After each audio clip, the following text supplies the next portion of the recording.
Hey there, folks. If you're an American Express cardholder looking to pay your bill online quickly and hassle-free, you've come to the right place.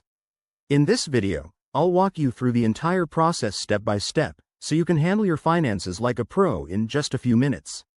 Let's dive right in. First things first, make sure you have your American Express login details handy. You'll need a computer, tablet, or smartphone with internet access. Head over to the official American Express website by typing americanexpress.com into your browser. Once you're there, look for the Login button at the top right corner and enter your username and password. If you haven't set up online access yet, don't worry, I'll touch on that briefly later. After logging in, you'll land on your account dashboard. Navigate to the Bills and Payments section, which is usually front and center.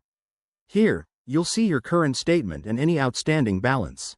Click on Pay My Bill to proceed. Now, you'll have options for payment methods, like using a bank account, debit card, or even another credit card. Select the one that works best for you. Next, enter the payment amount. You can choose to pay the full amount or just the minimum, whatever fits your budget. Double-check the details to avoid any mistakes, then add any required information, such as your bank account number if you're using electronic funds transfer. American Express makes this secure with encryption, so your data is protected.